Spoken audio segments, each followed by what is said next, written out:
Hoje nós vamos falar para os irmãos acerca de um assunto que envolve muita seriedade. Antes de nós pensarmos sobre isso, eu gostaria de dizer para vocês algumas coisas, porque quando nós falamos sobre isso, nós muitas vezes podemos ser mal compreendidos. Esse assunto é muito importante de ser tratado, porque isso é um divisor de águas em relação hoje à fé cristã, principalmente a fé cristã evangélica. E quando nós tratamos desse assunto, eu quero deixar bem claro que nós temos e nutrimos um respeito por todas as crenças, não é? Embora haja discordâncias, nós não concordemos com algumas questões, principalmente até mesmo dentro do evangelicalismo, não é? Da igreja evangélica, nós temos nossas discordâncias entre os grupos evangélicos, assim como eles têm conosco também. Mas é muito importante, vez ou outra, nós pensarmos acerca desses fatores que têm trazido uma incompreensão para a igreja no tocante à questão dos dons espirituais. Hoje, nós vamos falar sobre o dom de línguas que é professado, que é defendido pelos grupos pentecostais e neopentecostais.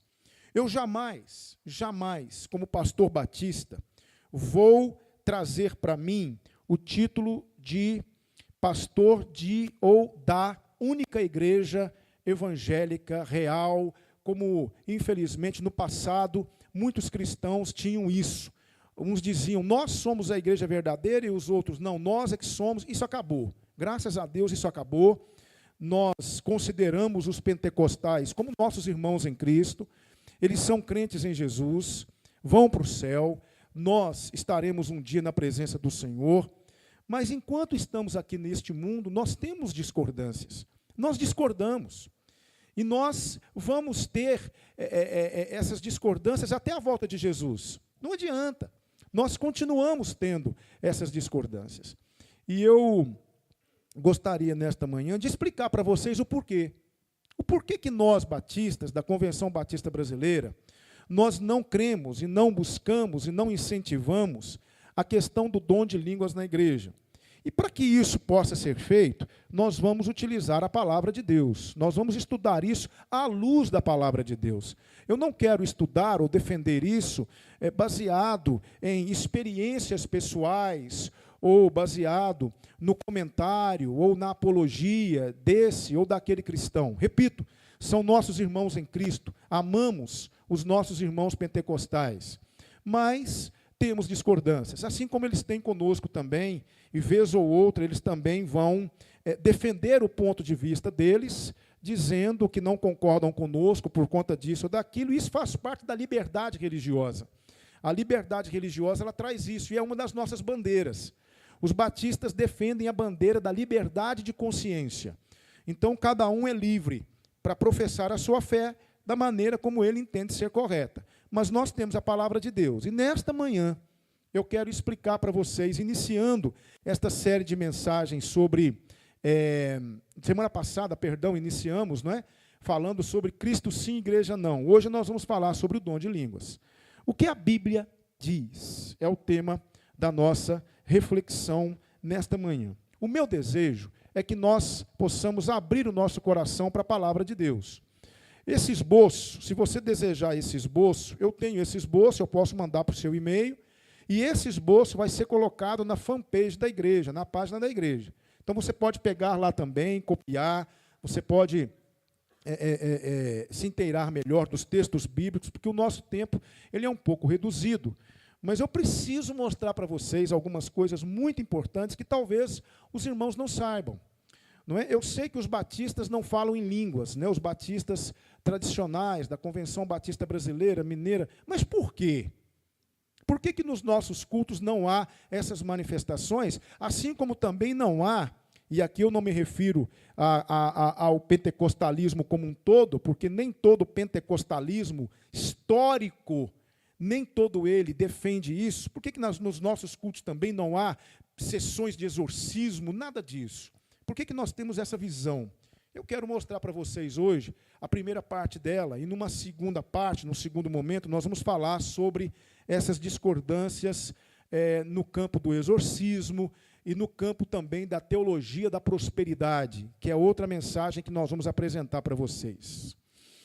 Bom, Bíblia aberta, nós vamos entender então o que a palavra de Deus vai nos dizer acerca desse texto, não é?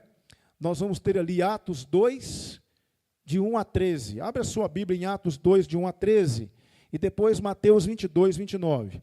Atos 2, de 1 a 13. Preste atenção em cada detalhe desse texto, porque é muito importante para a nossa compreensão. O texto diz assim: ao cumprir-se o dia de Pentecostes, estavam todos reunidos no mesmo lugar. De repente veio do céu um ruído, como que de um vento impetuoso, e encheu toda a casa onde estavam sentados. E lhes apareceram umas línguas como que de fogo, que se distribuíram, e sobre cada um deles pousou uma. E todos ficaram cheios do Espírito Santo, e começaram a falar noutras línguas, conforme o Espírito Santo lhes concedia que falassem. Habitavam então em Jerusalém judeus, homens piedosos, de todas as nações que há debaixo do céu. Ouvindo-se, pois, aquele ruído, ajuntou-se a multidão e estava confusa, porque cada um os ouvia falar na sua própria língua. E todos pasmavam e se admiravam, dizendo um ao outro: pois que não são galileus todos esses que estão falando? Como é, pois, que os ouvimos falar cada um na própria língua em que nascemos? Nós, partos, medos, elamitas, e os que habitamos na Mesopotâmia, Judéia, Capadócia, Ponto e Ásia, Frígia, Panfilha, Egito e as partes da Líbia próximas a Cirene, forasteiros romanos, tanto judeus como prosélitos, cretenses, árabes, ouvimos-los em nossas línguas falar das grandezas de Deus. E todos pasmavam e estavam perplexos, dizendo uns aos outros: que quer dizer isto? E outros, zombando, diziam: estão cheios de mosto.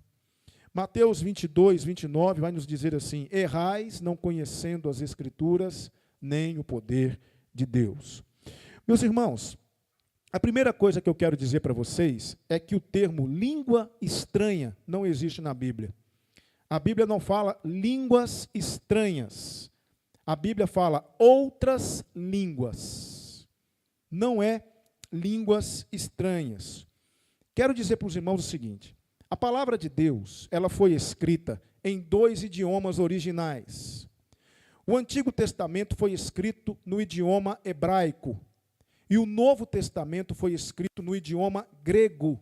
Por quê? O grego era a língua do mundo quando Jesus nasceu. Isso começou lá com Alexandre o Grande, no ano 323 a.C., quando ele helenizou o mundo. Ele conquistou o mundo todo de sua época, infundindo a cultura grega. Quando Jesus nasce, já havia uma língua universal, que era o grego. Isso foi feito pelo Senhor para facilitar a difusão do cristianismo. Então, o Novo Testamento foi escrito no grego, com algumas frases em aramaico. Por exemplo, Talita cumi é aramaico. Eloi, Eloi, lama sabachthani é aramaico. Não é? São palavras em aramaico que foram proferidas pelo Senhor. E no grego, nós vamos ter, então, a tradução original de línguas no grego é heterais glossais, que significa outras línguas. Línguas diferentes, não línguas estranhas. Esse é o termo original da palavra de Deus. Você pode pesquisar isso em qualquer dicionário bíblico que você vai encontrar lá exatamente isso. Não existe a terminologia línguas estranhas na Bíblia. Outras línguas. Quando foi que ocorreu isso? Dos 27 livros do Novo Testamento, apenas 3 livros falam do assunto, sendo o Evangelho de Marcos, não é? O Evangelho de Marcos, o livro de Atos dos Apóstolos e a primeira carta de Paulo aos Coríntios. 3 de 27 livros falam do dom de línguas. 3 dos 27. E nesses 3, não todo ele, apenas alguns capítulos. Por exemplo, leia comigo Marcos, Evangelho de Marcos. Evangelho de Marcos. Deixa eu só localizar aqui para os irmãos. Capítulo 16, versículo 17. Veja só o que Jesus vai dizer aqui. É o primeiro do nosso estudo. Marcos 16, 17. E estes sinais acompanharão aos que crerem. Em meu nome expulsarão demônios, falarão novas línguas. Não línguas estranhas. Novas línguas. É interessante que o novo aqui, novas, qual foi o idioma do Novo Testamento? O grego. Existem duas palavras no grego para novas. Duas. A primeira é kainã. A segunda é neos. Qual o significado delas, pastor? Kainã é o seguinte, é um novo para você, mas que já existe. Está me entendendo? É um novo para nós, que não temos, que ainda não vislumbramos, mas elas já existem, num outro contexto. Então, é a mesma coisa, por exemplo, que você tem um carro que ainda não existia no mercado. Perdão, um carro que já existia no mercado. Ele já tinha sido lançado pela indústria automobilística. Por que ele é novo para você? Porque você não tinha aquele carro. Esse é o novo Kainã. Ele já existe, mas para você é inédito. Os irmãos entenderam? E existe a expressão neos, que é uma novidade. Ele não existe nem para você e nem para ninguém mais. Por exemplo, a Fiat lançou agora um carro novo, não lançou? O Fiat Mobi. É um carro novo, não existia esse carro para ninguém. Ele é novo, novinho mesmo. Ele é o neos. É um novo inédito, é um novo que não existia em lugar nenhum. Qual é a palavra no grego que Jesus está dizendo aqui de novas línguas? Neos ou kainã? Kainã. Então Jesus está dizendo assim para os discípulos: vocês vão falar línguas que já existem no planeta, mas para vocês é inédita, porque vocês não conhecem essas línguas. É isso que Jesus está dizendo aqui. Em meu nome, vocês vão falar novas línguas, ou seja, línguas que existem, línguas que estão presentes no mundo, mas para vocês são inéditas, porque vocês ainda não conhecem. É isso que Jesus está dizendo. Vocês estão entendendo? Que línguas são essas? São as línguas que vão aparecer lá em Atos capítulo 2, que nós lemos. O que está acontecendo em Atos capítulo 2? Os judeus estavam reunidos. 10 dias depois da ascensão de Jesus Cristo, eles estavam reunidos no mesmo lugar. Irmãos, isso é a palavra de Deus que está dizendo. Eles estavam reunidos no mesmo lugar, e lá, naquele cenáculo, o Espírito Santo, cumprindo-se, não é? Cumprindo-se no dia de Pentecostes, uma profecia de Joel, capítulo 2, por quê? Porque no Antigo Testamento o Espírito Santo não habitava em todos. No Antigo Testamento, o Espírito Santo habitava em pessoas que eram escolhidas por Deus e capacitadas para algum tipo de trabalho. No Novo Testamento, o Espírito Santo vem para habitar com o crente. Então, o que a palavra de Deus nos ensina aqui? A palavra de Deus vai nos mostrar, Pedro vai dizer isso depois, quando as pessoas começam a questionar, mas espera lá, eles estão cheios de mosto. Então Pedro vai dizer, gente, ninguém aqui está cheio de mosto, mas o que vocês estão vendo, se você continuar a leitura de Atos 2, você vai ver, é o que foi predito pelo profeta Joel. E acontecerá depois daqueles dias que derramarei o meu espírito sobre toda a carne. Então, o que está acontecendo em Atos 2? É o cumprimento da profecia de Jesus. Jesus disse o seguinte, vocês vão falar novas línguas, línguas que já existem, mas que vocês não conhecem. Aí chega Atos 2. Quem é que estava em Atos 2 ali? Judeus de várias partes do mundo. Para quê? Para a festa de Pentecostes. O que era a festa de Pentecostes? Era uma festa que se comemorava 50 dias depois da Páscoa. Por isso, o prefixo penta, Pentecoste, 50. O Brasil é quantas vezes campeão do mundo de futebol? 5. Então, ele é o quê? Penta. Está vendo? Pentecostes. Ou a festa das primícias. É quando o judeu colhia os primeiros frutos do plantio e oferecia a Deus. Ali no dia de Pentecostes, o Espírito Santo desce sobre toda a carne para que Deus colha os primeiros frutos para a igreja. Estão entendendo? Então, o que acontece lá no dia de Atos 2? Havia judeus de várias nacionalidades em Jerusalém. Então, os judeus, naquele momento, eles estão lá por conta da festa de Pentecostes, eles começam a ouvir as grandezas de Deus no seu próprio idioma. Irmãos, é idioma. Aquelas línguas que os apóstolos e os discípulos, um total de 120, falaram, eram idiomas. Eles compreenderam que Deus estava sendo glorificado. Eles disseram aqui, veja só que interessante, eles vão dizer assim aqui em Atos 2, eles vão dizer uma coisa muito importante, que nós não devemos menosprezar.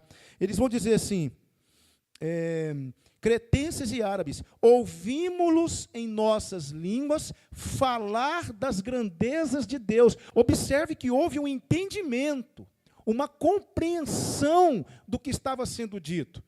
Naquele momento não houve necessidade de um intérprete. O próprio Espírito Santo capacitava cada um daqueles discípulos para que eles então falassem no idioma que eles não conheciam. Para eles era novidade. Para aquelas nações, não é? Não, eles sabiam que era o idioma deles, era o vernáculo deles. Mas para os discípulos não, era novidade para os discípulos, eram novas línguas que Jesus tinha dito, era o Cainã que Jesus tinha falado. Então, em Atos 2, as línguas que são faladas lá, com todo respeito, não eram línguas de anjos, não eram línguas desconexas, eram idiomas, porque cada um deles vai entender. Então, nós vamos ver isso em Marcos 16, 17, Atos 2, Atos 8, Atos 10, Atos 19, e a primeira carta de Paulo aos Coríntios, começando ali no capítulo 12, Paulo vai terminar no capítulo 14, falando para os coríntios acerca da questão das línguas.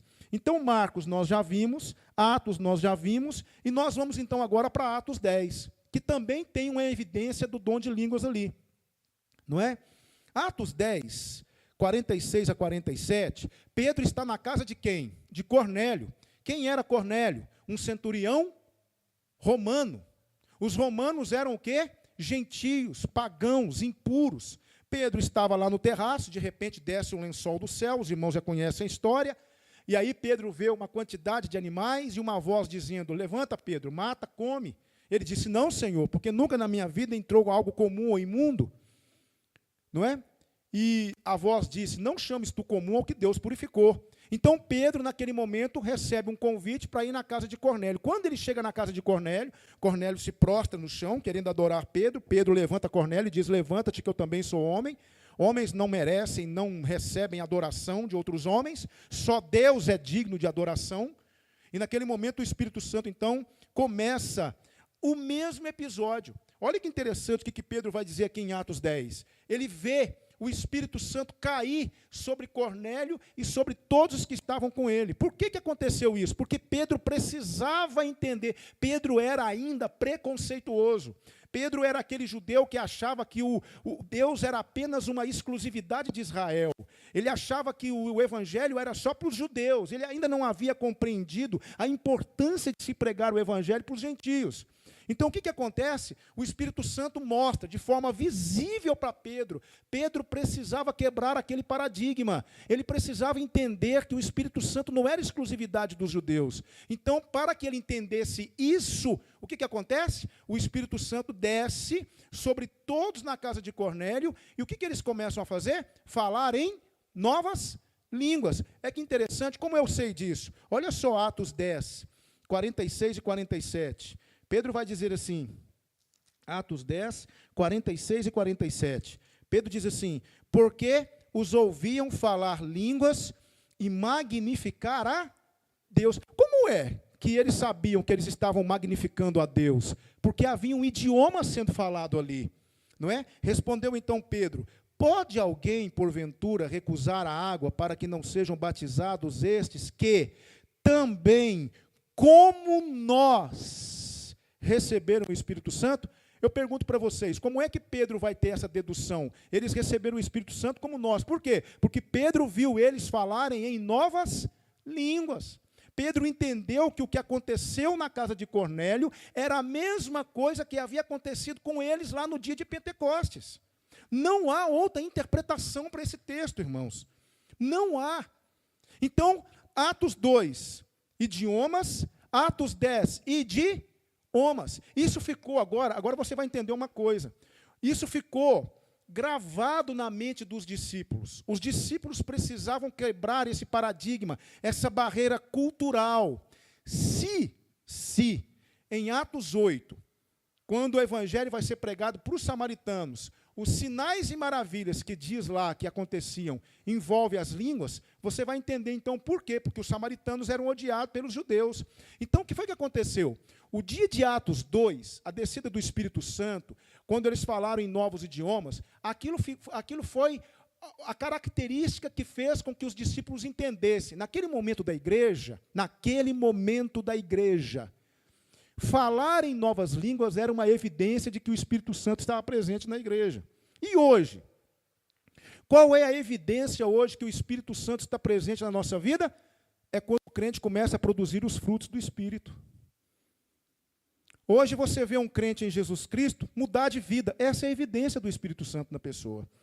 Não é? Aqui os nossos irmãos pentecostais dizem que nós não temos o Espírito Santo porque não falamos em língua. Me perdoe, mas isso é uma incompreensão do texto bíblico. Porque nós vamos ver na Bíblia, daqui a pouco eu vou mostrar para você, uma infinidade de pessoas que creram em Jesus e não falaram em línguas. Não falaram. Vocês estão entendendo?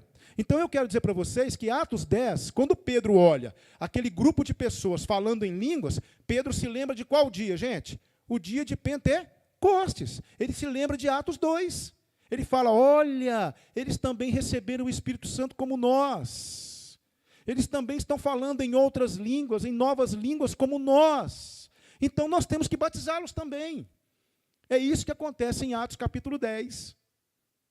Então, Marcos 16, 17, novas línguas, não é? Novas línguas é o quê? Línguas que já existiam, mas que os discípulos não conheciam. É o Cainã. Pode averiguar lá, gente. Pode ir no Google, pode digitar lá e você vai ver isso lá. Não era uma língua inédita, era uma língua que já existia, mas que os discípulos ainda não conheciam. E vão conhecer que dia? Em Atos, capítulo 2, o Espírito Santo desce, eles falam em línguas, e agora vai para Atos 10. Pedro fala, olha só, eles também receberam o Espírito Santo. Como? Produzindo frutos do Espírito? Não, ainda não havia sido mostrado essa necessidade do fruto do Espírito. Quem vai falar disso é Paulo, lá em Gálatas capítulo 5. Então é interessante que agora a evidência, qual era a evidência de que um discípulo havia recebido o Espírito Santo? Falar em novas línguas. E aí nós vamos para Atos 19. Atos 19 também tem algo para nos ensinar. Veja só, Atos 19, versículo 6.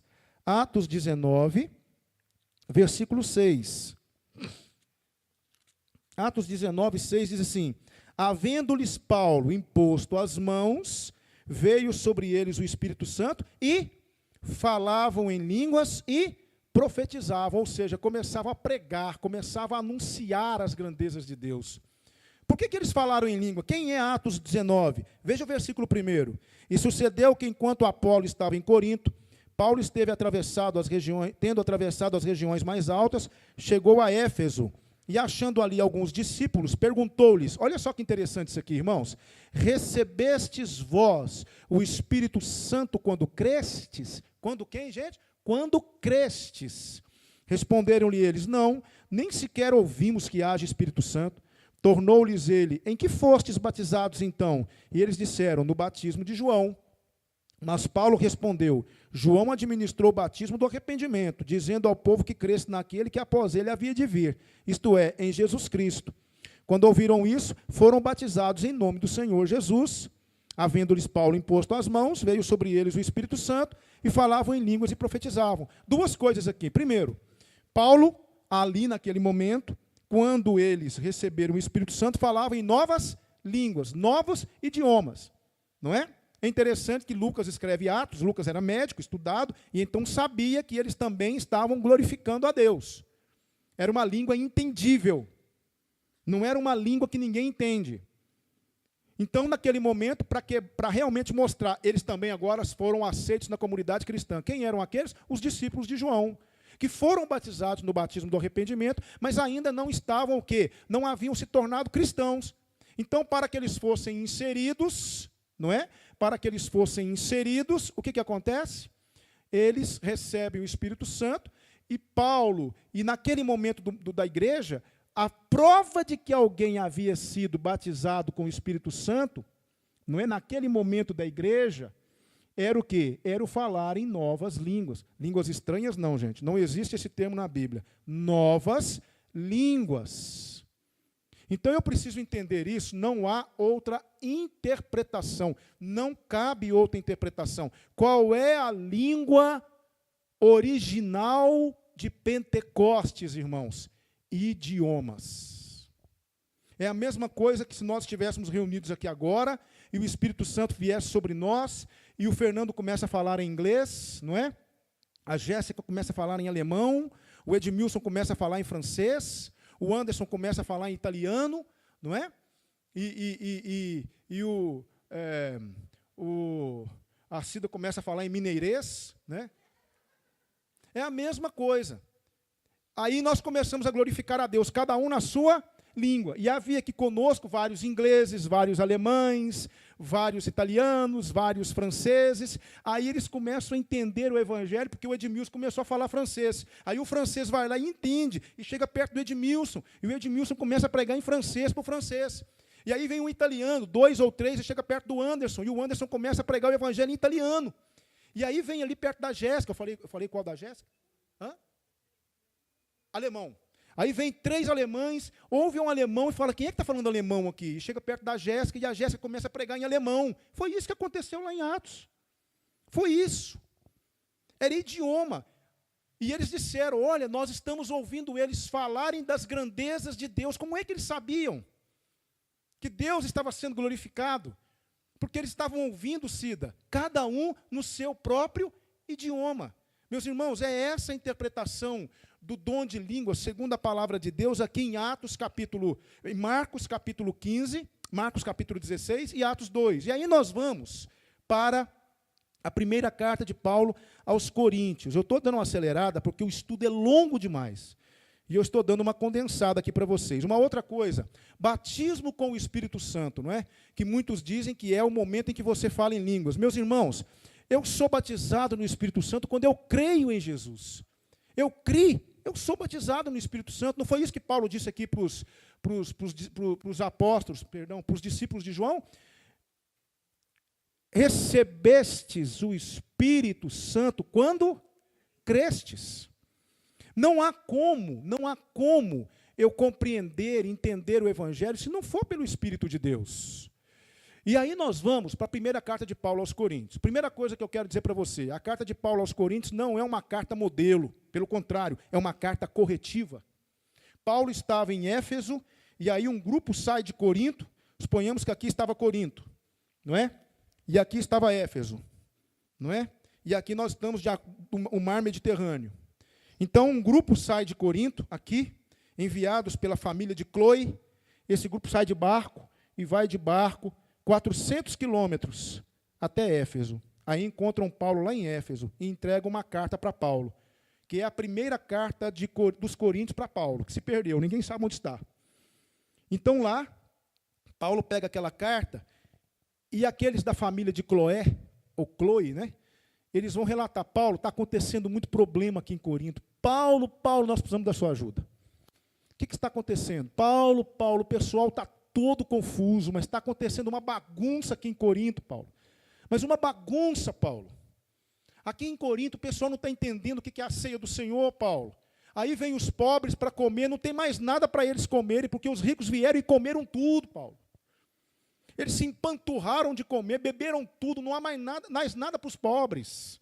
Paulo, aqui na igreja tem um problema sexual aqui, acontecendo aqui na igreja, e a igreja não faz nada, Paulo. Aqui um problema, Paulo. As mulheres estão raspando a cabeça, Paulo. Como é que faz, Paulo? As mulheres estão com o cabelo tudo curto aqui, raspado. Não é? E aí Paulo, vai lendo. Paulo está uma bagunça no culto, Paulo. Todo mundo falando em línguas, Paulo. Todo mundo falando em línguas aqui. Todo mundo falando em línguas. Está uma bagunça, não tem ordem no culto, ninguém entende nada. Fica uma balbúrdia. Nós estamos caindo no escândalo aqui, porque o povo chega na igreja, ninguém entende coisa com coisa, vai todo mundo embora achando que a gente está louco. Essa é a primeira carta de Paulo aos Coríntios. O que ele vai fazer? Ele vai, então, agora orientar a igreja acerca de cada questão. Ele fala, vocês não estão discernindo o corpo do Senhor. Gente, vocês estão tolerando um incesto dentro da igreja. Gente, como é que faz aí, mulheres? Não raspem a cabeça, mulheres, para vocês não serem confundidas com as prostitutas cultuais do templo de Diana. Homens, era o inverso. Os homens tinham o cabelo comprido e as mulheres raspavam. Então, quando passava na rua uma mulher com o cabelo curto, o que eles pensavam? Ali vai uma prostituta cultual. Ó. Ali está indo para o templo. Deve estar indo para o templo, porque havia em Corinto um templo da deusa Diana. E no culto da deusa Diana acontecia com relações sexuais. Então, os homens iam para o templo para ter relações sexuais com as prostitutas cultuais. E elas se identificavam, se diferenciavam como? Raspando a cabeça. Com o tempo o cabelo ia crescendo, ficava um cabelo mais curto, mas ainda assim elas exerciam a profissão. Então Paulo fala, mulheres da igreja, não cortem o cabelo, não tosquiem o cabelo. Deixem o cabelo crescer, porque senão vocês vão ser confundidas lá com as mulheres, com as prostitutas cultuais. E isso vai trazer escândalo para a igreja. E os homens tinham os cabelos compridos. Então, Paulo vai falar, homens, não imitem o mundo, não, cortem esse cabelo. Muitos trazem isso para os nossos dias, não é? Diz que a mulher tinha que usar até um véu para poder se identificar como cristã. Aí muitos trazem isso para os nossos dias. Hoje tem uma igreja que as mulheres têm que usar véu. E a mulher não pode cortar o cabelo. E aí mulheres têm o cabelo até aqui embaixo, perto né, dessa parte aqui, porque não podem cortar o cabelo, porque isso é lei, isso é proibido. Não, isso é contextual. Isso é da época de Paulo, naquele momento. Vocês estão entendendo? Algumas coisas não precisam mais ser trazidas para hoje, é para aquela época da igreja. Hoje, se uma irmã aqui na igreja cortar o cabelo curtinho, ou se deixar o cabelo mais comprido, isso não escandaliza nada. É por isso que eu sou contra esse negócio de impor regras na igreja. Eu tenho que achar o equilíbrio entre ordem e liberdade. Eu não posso impor as coisas na igreja, porque senão vira legalismo. E tem muitas igrejas, infelizmente, que são legalistas. Proíbem as mulheres de fazer tudo. Proíbem tudo, porque não pode, porque isso é do diabo. Batom é do diabo. Brinco é do diabo. Passar aquele negócio nos olhos, como é que chama aquele negócio? Rímel. Isso aí que só vocês entendem aí. É errado. É do diabo. Homens têm que usar terno até aqui em cima e gravata, porque senão você vai estar mostrando parte do seu corpo, é pecado. Meus irmãos, me perdoem, amo os nossos irmãos pentecostais, mas isso é legalismo. E a igreja de Cristo, a Bíblia fala, onde há o Espírito do Senhor, aí há liberdade. Então eu não imponho nada. Eu tento conquistar, eu mostro biblicamente. Eu falo, meu irmão, não é assim, não é desse jeito. Os irmãos nunca vão me ver impor alguma coisa na igreja. Eu quero conquistar o respeito, o amor de vocês. Amor e respeito, a gente conquista. E quero conquistá-los também com o meu exemplo. Por isso que eu me policio. Mas impor, não.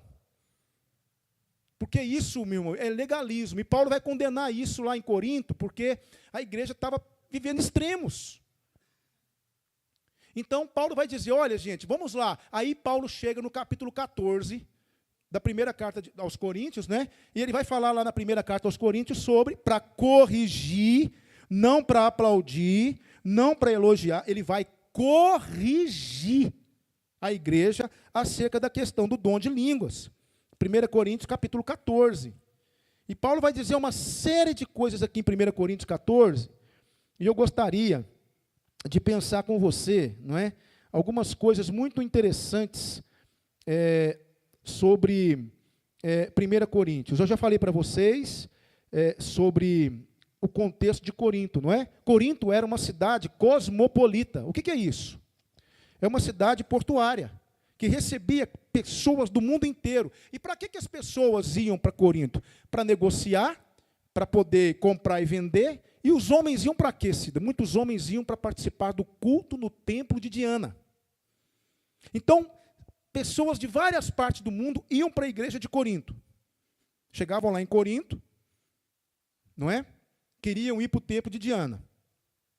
Aí, os cristãos estavam lá pregando, falando do amor de Deus, falando da graça de Jesus. Aquelas pessoas, então, se convertiam. E iam para onde, Lelê? Para a igreja. Quando chegava na igreja, cada uma delas começava, não é? A orar e começavam a cantar no seu idioma. O que virava o culto? Uma bagunça. Porque não havia entendimento de nada. Todo mundo... Irmãos, não tire isso da mente. Sempre que a Bíblia vai falar de línguas ali, ela vai falar de línguas idiomáticas. Esse povo ia para a igreja de Corinto e começava, e cantava, e orava, e gritava, tudo no seu idioma. E o culto virou uma bagunça, porque a igreja tinha que receber esse povo. E aí Paulo vai falar aos coríntios.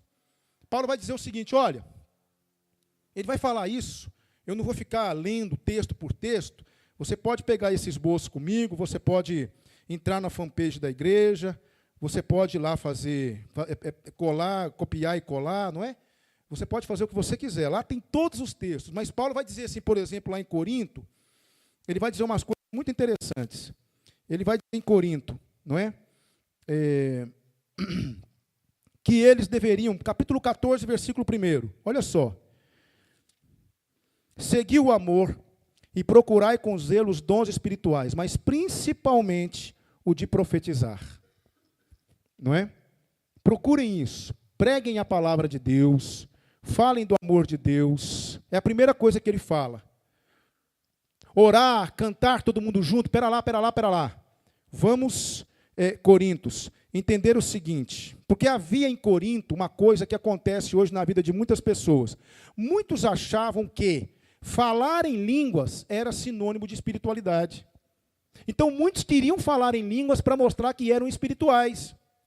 E Paulo diz assim, não, pregue aí a palavra de Deus, pregue a palavra de Deus, edifica a igreja. E aí ele vai dar outras regras.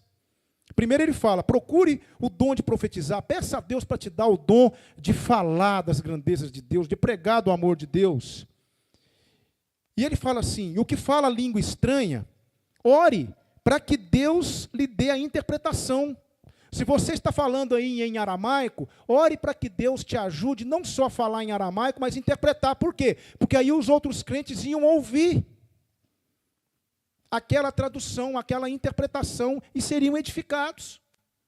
Ele vai dizer, isso foi no versículo 13. No versículo 27, ele vai dizer uma coisa muito interessante no versículo 27. Ele vai dizer assim, 2, quando no muito 3, falem em línguas. Gente, é recomendação de Paulo. Veja só o versículo 27. 27.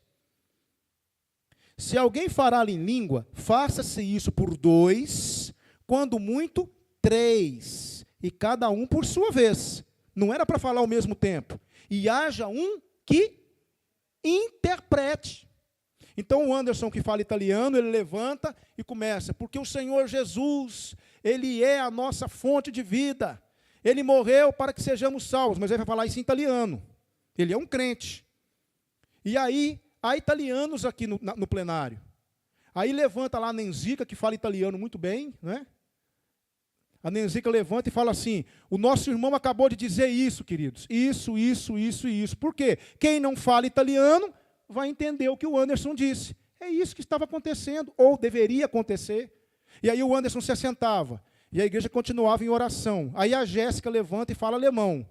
Aí a Jéssica começa a falar, porque o Senhor é grande, a sua misericórdia dura para sempre. Ele nos enviou Jesus Cristo para morrer no nosso lugar.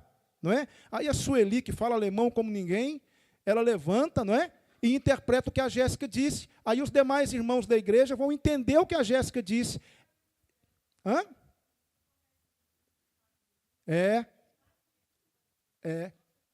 Não é? Então é isso que Paulo está dizendo. Levante e interprete. Por quê? Porque a igreja tem que aprender. Sim, irmã.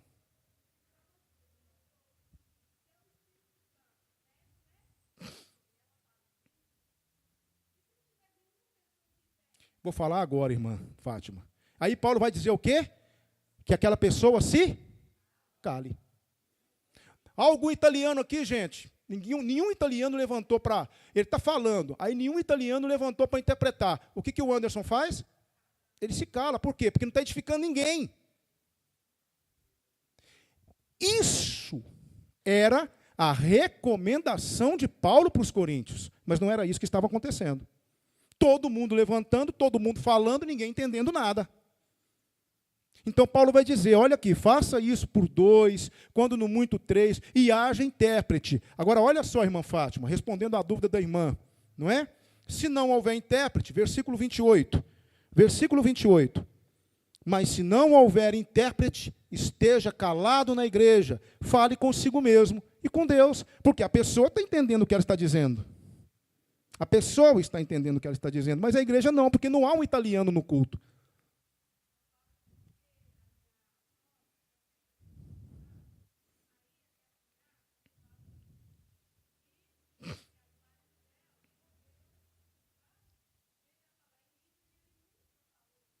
Pois é.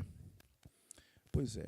Eu sempre tenho a palavra de Deus diante de mim. As línguas que a palavra de Deus diz aqui são idiomas. Por que Paulo está escrevendo isso para Corinto? Porque Corinto era uma igreja que recebia gente de todas as partes do mundo.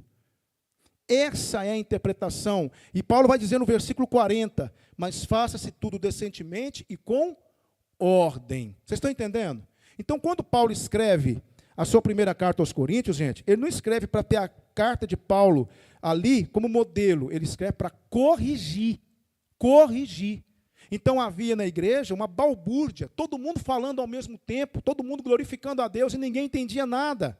E Paulo vai dizer, gente, se a trombeta der sonido incerto, como se preparará para a batalha? Gente, vocês estão equivocados. Irmãos, não existe na palavra de Deus nenhuma base bíblica para defender a ideia de que a língua falada é língua de anjos. Não há. E eu vou mostrar para vocês.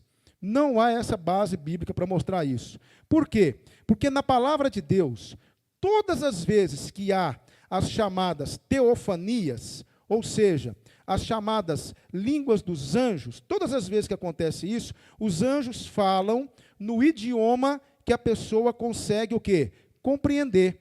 Nós vamos ter vários relatos na palavra de Deus de pessoas que foram, que ouviram, né, que ouviram relatos de anjos que conversaram, por exemplo, aqueles anjos que aparecem para Abraão, aqueles anjos que vão ali falar com Abraão, aqueles anjos falam com Abraão, Abraão fica sem entender? Não, Abraão entende.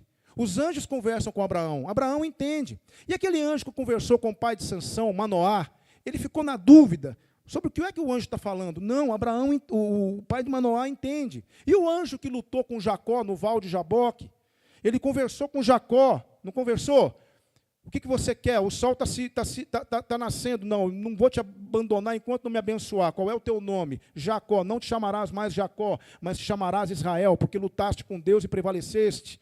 Não há um único episódio na Bíblia de um anjo conversando um idioma que ninguém entendia. Há um homem na Bíblia que teve contato com os anjos e ouviu o idioma angelical, que foi o próprio apóstolo Paulo, quando ele vai falar do espinho na carne. E ele diz assim: conheço um homem que se no corpo, se fora do corpo, não sei, Deus o sabe, foi arrebatado até o terceiro céu e ouviu palavras indizíveis que ao homem não é lícito referir.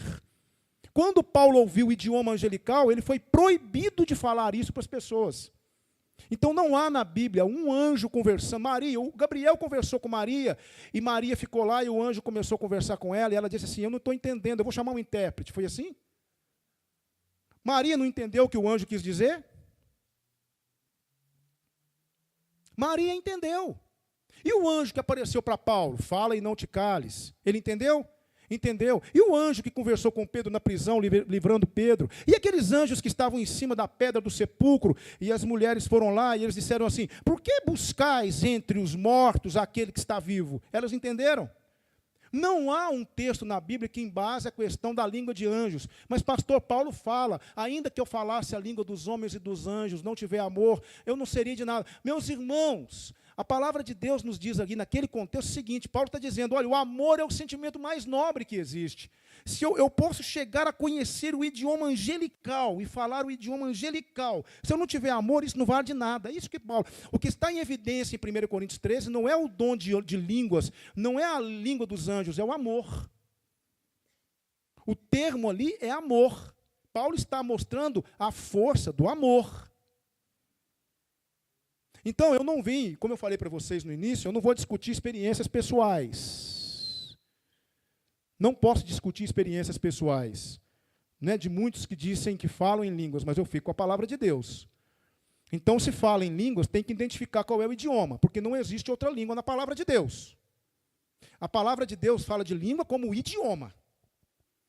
Um linguista foi convidado por um grupo que estava fazendo uma pesquisa, e eles foram num culto pentecostal. E eles começaram a ouvir aquelas palavras, eles não conseguiram identificar nenhum idioma na terra. Não há nenhum idioma sendo falado. Sabe como eu creio no dom de línguas? Se Deus quiser fazer isso, sabe como eu creio? Eu creio assim: eu sou um missionário, estou num país estrangeiro, pregando o evangelho, de repente Deus coloca alguém diante de mim que precisa ouvir o evangelho, e se Deus quiser, Ele pode fazer com que aquela pessoa ouça o evangelho naquele idioma. Mas eu desconheço isso hoje. Sabe por quê? Porque hoje existem hoje, por exemplo, a Junta de Missões Mundiais. Antes de mandar um missionário para o campo, ela treina aquele missionário no idioma daquela terra. O missionário já vai falando aquele idioma, para não ter dificuldade. Hoje nós temos aí a internet, que facilita muito as coisas, que traduz tudo, não é? Então eu queria, meus irmãos, que nós entendêssemos o seguinte: eu não estou aqui falando mal dos pentecostais, eu não estou aqui dizendo que não são nossos irmãos, eu não estou aqui dizendo que nós não os respeitamos, absolutamente. Não é isso que eu estou dizendo, são nossos irmãos em Cristo, nós vamos para o céu, amamos os nossos irmãos pentecostais. A única coisa que eu quero dizer para vocês é que o idioma da palavra de Deus a língua da palavra de Deus é idioma. Não há como transferir ou mudar essa interpretação. Só se forçar bastante. Então eu queria deixar esse estudo com vocês hoje. Queria deixar essa palavra com vocês. Se vocês quiserem esse estudo completo, ele vai estar na página da igreja, eu posso também mandar para o seu e-mail. E aqui nós temos textos e textos e textos e textos e textos que vão embasar. Para realmente termos uma boa conversa, é preciso que nós estejamos respaldados pela palavra de Deus. Então, eu concordo, não é? E eu afirmo e concordo com os estudiosos que se debruçam sobre o texto bíblico e entendem o texto à luz do contexto. Texto sem contexto vira pretexto. Eu tenho que manter o texto dentro do contexto, para que eu possa entender o que o texto quer dizer. Então, quando nós estamos falando de línguas, é um assunto muito sério, porque é um divisor de águas. Entende? Outra coisa muito interessante. Os irmãos vão ver na Bíblia várias pessoas que creram em Cristo posteriormente, depois de um tempo em que a igreja de Cristo já havia sido estabelecida, várias pessoas que creram em Cristo, não é? E não falaram em línguas. Quer ver um exemplo? Você pode me afirmar com toda certeza, com toda convicção, não é? Você pode me afirmar que aquelas pessoas que chegaram perto de Pedro e falaram assim: que faremos, varões irmãos? E Pedro diz assim: arrependei-vos, e cada um de vós seja batizado em nome de Jesus Cristo para a remissão dos pecados, e recebereis o dom do Espírito Santo. Os irmãos podem me afirmar que aqueles que ouviram o Evangelho e creram naquele dia de Atos 2 falaram em línguas? Essas línguas diversas? Não há evidência para provar isso. E Paulo, lá em Atos 9, quando ele se converte, e Ananias vai lá e coloca a mão na cabeça dele e fala: irmão Saulo, o Senhor Jesus me enviou para que seja cheio do Espírito Santo, para que recobres a vista. A Bíblia diz que caiu dos olhos dele como que umas escamas e naquela mesma noite foi batizado. Mas lá fala que Paulo falou em línguas? Não fala. Então não adianta eu tentar, de alguma maneira, mostrar uma evidência de algo que na Bíblia não está dizendo. Quer ver uma coisa? Quando Paulo vai pregar lá em Atos 16, a Bíblia diz que Lídia estava lá ouvindo o Evangelho, e a palavra de Deus diz que o Senhor abriu o entendimento de Lídia para que compreendesse o que Paulo dizia. A Bíblia fala que Lídia falou em línguas? Não. E aí depois nós vamos para o carcereiro. Paulo estava preso no cárcere, preso. Ele canta louvores com Silas. Aí dá um terremoto, as portas da prisão se abrem. O carcereiro, ele ouviu o evangelho. Aí ele, trêmulo, pula dentro da cela e fala: o que tenho que fazer para me salvar? Paulo olha para ele e fala: crê no Senhor Jesus Cristo, será salvo, tu e a tua casa. E a Bíblia diz que ele creu. Ele falou em línguas? Não. Atos 17, quando há a conversão de Dâmaris, Dionísio, Areopagita e vários outros que se converteram a Jesus, eles falaram em línguas? Não. Então os irmãos observem que e falar em línguas foi algo muito útil no início da igreja. Com o passar do tempo, Paulo vai falar dos frutos do Espírito, Paulo vai falar da questão da evangelização, e a igreja atravessou 20 séculos de história sem a necessidade desse dom. Porque quando eu prego, eu estou pregando para vocês, eu estou edificando a igreja inteira. Deus me deu o dom da profecia, de profetizar. Eu estou edificando a igreja inteira. Agora, se eu começar a falar em qualquer idioma aqui e não tiver intérprete, ninguém vai ser edificado. É isso que a Bíblia nos ensina, irmãos. É por isso que nós não cremos, é por isso que nós não mexemos com essa questão. Nós preferimos ouvir, falar, pregar e todos serem edificados. Que o Senhor Jesus nos ajude a entender isso. Se você quiser conversar mais sobre isso, eu estou à disposição para tirar a sua dúvida. O estudo está disponível, se você quiser eu mando para você por e-mail. Se você quiser também eu vou colocar na fanpage da igreja, você pode tirar lá para você, mas que o Senhor nos dê compreensão acerca disso. Semana que vem nós vamos falar sobre ecumenismo.